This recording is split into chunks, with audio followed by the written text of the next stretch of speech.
Le mec qui bavarde beaucoup là est encore arrivé. Bonjour à tous et bienvenue dans cette nouvelle vidéo.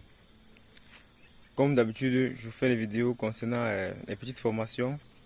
Aujourd'hui, la vidéo aujourd'hui sera un peu comme une comédie agricole.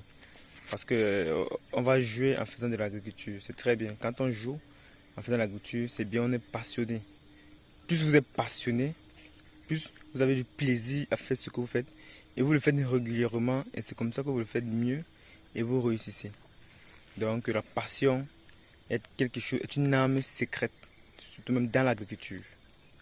Aujourd'hui, je vais vous montrer une petite technique de, j'appelle ça quoi, le répliquage. Vous voyez, bon, vous savez que parmi, quand je faisais les plantes, aujourd'hui je suis encore dans la papaye solo. Quand je faisais les plantes, je mettais plus de 4 graines dans le pot. Aujourd'hui, certains, tout ont réussi. Certains n'ont pas. Certains même sont morts le tout. Certains restent 1, certains restent 2, certains restent 3. Certains y a même tous les 4. Maintenant, le travail à faire aujourd'hui, c'est de scinder, de sélectionner tous ceux qui étaient les 4. On va lever, on va laisser 2. Bon, maintenant, si on laisse que trop de temps arriver, ça veut dire que ça va consommer beaucoup d'engrais. C'est pas bon. Maintenant, il faut diviser, il faut enlever. Enlever ceux qui sont 3, on enlève 1, on laisse 2. Ceux qui sont 4, on enlève 2, on laisse 2. Ceux qui sont 2, on ne touche pas encore. Pourquoi? Je vous dis, on ne touche pas parce que les chercheurs n'ont pas encore trouvé la formule magique pour avoir les graines uniquement femelles. Parce que ce sont les graines femelles qui portent le fruit, les graines mâles ne portent pas. Bon, là, ce que nous on fait, c'est qu'on met plusieurs graines dans le pot pour maximiser. Même comme on traite bien les graines, même qu'on fait bien les graines, mais on ne peut pas toujours. Donc c'est pourquoi aujourd'hui, je vais vous montrer. C'est aussi très capital. Donc c'est très capital dans la période de pouvoir vous montrer pour les répliquages. Donc c'est d'abord avantageux d'abord. C'est avantageux d'abord et ça fait que ceux, je vais vous montrer, ça fait que ceux qui sont 1 grossissent plus. Ceux qui sont 2, au lieu d'être 4, ils vont encore grandir plus. Or, si on laissait 4, ça devait grandir moins. C'est pourquoi on va scinder, on va laisser d'abord 2. Puisque les chercheurs n'ont pas encore trouvé les graines magiques, la sauce secrète pour pouvoir n'avoir que les femelles. C'est pourquoi ce qu'on va faire aujourd'hui, c'est de laisser 2. C'est-à-dire qu'en laissant 2, à la floraison, on a la possibilité maintenant de venir retirer un. Or, si on retire un, on ne sait pas si c'est le mâle qu'on peut retirer ou c'est la femelle. Donc, on laisse d'abord quand ça fleurit. Si les deux fleurissent, maintenant même quand les deux fleurissent, on trie. Parmi les fruits, il y a deux qualités. Il y a les ronds et les hémaphodiques. Ce sont les hémaphodiques qui chargent beaucoup plus dans le tronc. Et c'est ce qu'on va laisser. Donc, on va laisser les papayes hémaphodiques s'il y a les rondelles. Donc, on a toujours besoin de la floraison avant de scinder. On ne laisse pas deux. Ouais, tous ceux qui laissent un là ont beaucoup de rondelles dans la plantation. C'est pas bon. Un champ réussi, c'est un champ qui a plus d'hémaphodiques. Les hémaphodiques sont plus parce que ça produit au moins 4 à 5 fruits sur la névure. Par contre, les rondelles ne donnent qu'un seul fruit. Donc, les hémaphodites sont très bien. Le rendement est élevé. C'est pourquoi on va tout laisser 2 en plantation. Vous voyez que c'était capital.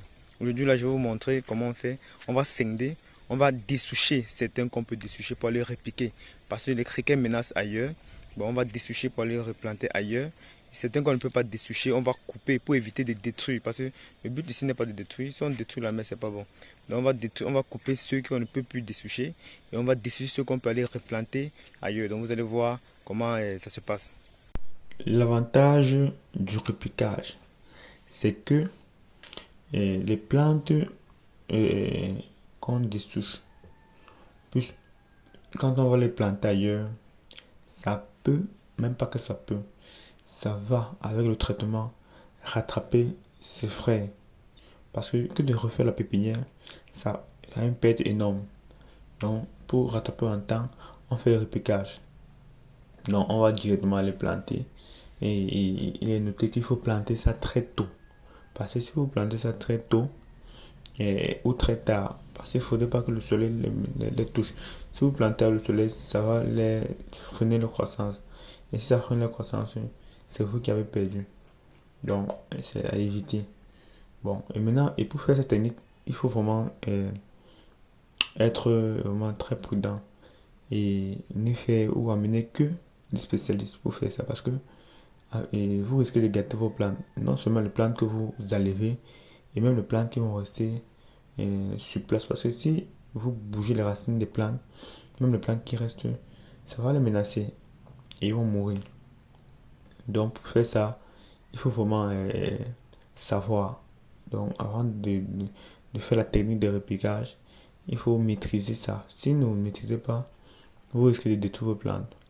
Et les plantes, et c'est avantageux parce que même les plantes, quand on retire, ça dit que la plante maintenant, si elle mangeait, et tu as deux pour manger, ou trois, ou quatre pour manger, maintenant quand on laisse deux ou un, ça veut dire que la plante va manger elle seule, elle va vite grandir. Donc c'est aussi très bénéfique. Il ne faut pas laisser plusieurs plantes dans un même pied, dans un même trou. Donc il faut scinder. Là c'est le démarrage complet. Là c'est pour permettre que les plantes accélèrent la croissance. Et là maintenant, lorsque vous constatez que les plantes sont difficiles à retirer, il faut les couper. Parce que ce n'est pas toutes les plantes qu'on retire. Si vous constatez qu'en retirant une plante, ça va déranger à d'autres. Donc ça va nuire. Ne les retirez plus, ne les dessouchez plus. Il faut les couper. Parce que si vous dessouchez, vous allez gâter même la plante mère. Donc c'est la technique de repiquage. C'est quand les plantes s'apprêtent déjà à fleurir qu'on emploie cette méthode. Donc justement c'est pourquoi nous sommes là aujourd'hui pour employer ça pour dessoucher, diminuer. On appelle ça diminuer. Pour que l'air puisse entrer entre les plants et éviter qu'il y ait une surcharge. Vous voyez un peu, il faut éviter la surcharge. Donc quand vous évitez la surcharge, vos plantes grandissent rapidement. Mais comme je disais souvent, faites-le tôt le matin ou tard le soir ou lorsqu'il pleut. Parce que lorsqu'il pleut, la température est fraîche, ça ne dérange pas. Vous voyez comme ici, on a plutôt coupé, on n'a pas retiré. Parce qu'on a constaté que si on retirait, ça allait gâter la plante même qui devait rester. Donc, on n'est pas toujours obligé de retirer, on peut couper. Donc, c'est pas parce qu'on veut les plantes qu'on doit dessoucher. Voilà, le rôle de ce que nous faisons là, c'est pour que les plantes, puisque les criquets avaient beaucoup dérangé par endroits. Bon, maintenant, il est question que toutes les plantes puissent donner de la même manière. Vous voyez? C'est pourquoi on fait le repiquage. Donc, ce qu'on a fait le repiquage qu'on fait là, son rôle, c'est pour que les plantes, ce que nous sommes en train de repiquer, que nous avons retiré là, puisque quand on retire, on ne gâte pas. Quand on retire, on peut replanter ailleurs. Et maintenant, quand on replante ailleurs, c'est pour que ça ne soit pas en retard. Donc, et maintenant, les criquets ne peuvent fuir. Oh, si on prend les petits pots, on vient, on met. Les criquets vont déranger. Bon, quand les criquets vont déranger, ça fait que on sera très en retard dans la production. Vous voyez, voilà les pieds que j'étais en train de retirer. Tout à l'heure, là, vous avez vu, on repique directement. Puis si ça, il y a une grande taille. Bon, on le fait, je vous ai dit quand on le fait, quand il fait frais, vous voyez, il a plu. Il a plu hier, une pluie abondante. Donc on a attendu qu'il pleuve avant qu'on vienne. Donc là maintenant, la plante est bien fraîche. Il n'y a pas un risque que la plante puisse mourir. Quand on fait comme ça là, on va maintenant venir maintenant et rapidement mettre une solution azotée pour permettre à la plante de continuer à grandir comme si de rien n'était. Bien qu'elle aura un peu un moment pour se rétablir parce que on l'a dessouché de son environnement où elle était. Bon, il va falloir qu'elle se familiarise avec le nouvel environnement. Donc pour cela, c'est que on va l'apporter une solution azotée pour permettre à ses racines de se développer rapidement et de rattraper ses frais qui étaient grands. Donc vous voyez que l'avantage de mettre même 4 graines par pot, c'est bien. Le fait de sélectionner les plantes, comme on a sélectionné là, on coupe, on laisse deux, c'est aussi avantageux. Là maintenant on dessouche, on peut exploiter, on peut se planter rapidement. Là où c'était mort, on repique pour que tout le champ soit là. Parce que si on fait comme ça là, on aura les espaces, les vides. Et ça fait que on va se dire que non, on a un hectare et demi quelque part ou ici, mais alors que réellement, en termes de plantes, on n'a pas les plantes qu'il faut. Donc c'est pourquoi on utilise la méthode de repiquage. On voit que si en utilisant les sachets, les pots en pépinière, les criquets vont toujours menacer. Parce que les criquets coupent, ça meurt. Vous voyez un champ de papaye, vous voyez, il n'y a pas la quantité qu'il faut. Parce que les tuteurs ont coupé, ont détruit Là maintenant, les plantes qu'on met ici sont ya grands. Parce que ceux qui sont en bas là, quelqu'un ne peut plus manger. Parce que c'est ya grand. Les plantes qui sont là sont grands et ça fait que on n'appuie pas beaucoup. Donc tu appuies juste légèrement, oui. Quand tu appuies, ça va le serrer. Donc ça fait que les criquets ne peuvent plus. Parce que les plantes sont ya grands. Et là maintenant, quand il arrête le sol, on vient rapidement avec eux. Et lui, sa formule d'entretien sera bien différente. Donc sa formule d'entretien, on ne va pas l'entretenir comme toutes les autres plantes. Donc lui, il aura un traitement spécial et particulier. Donc on va venir chez lui parce qu'on est dessouché. On ne va pas l'entretenir comme les autres. On va venir chez lui, on va lui préparer une formulation pour lui permettre rapidement de se développer, pour que les racines se développent et pour qu'il puisse rattraper ses frais et ils entrent en floraison au même moment. Donc c'est ça aussi l'avantage des petites techniques au quotidien là. Et c'est très capital. Donc ne pas négliger cette technique de repiquage.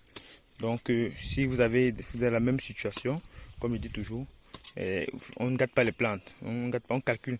Quand on fait 4 là, on calcule. Les plantes du bas là doivent être les plantes qui vont multiplier d'autres plantes en cas de perte, en cas de remplacement, en cas de mort, en cas de décès de ces derniers. Donc c'est pourquoi la technique que je voulais montrer aujourd'hui était vraiment avait aussi son rôle. Comme je dis, ne faites pas le repiquage quand il fait soleil. Il faut faire ça tôt le matin ou tard le soir ou dans la pluie. Donc c'est comme ça. Parce que la papaye est comme un légume. Donc quand on le met directement comme ça, il va commencer à grandir. Comme je disais, bon, si ça vous a plu, il faut partager, il faut commenter. Ok? Parce que vous êtes abonné, vous ne pouvez plus vous réabonner. Il faut partager et commenter. Ça pourrait aider vraiment certaines personnes qui sont autour de vous.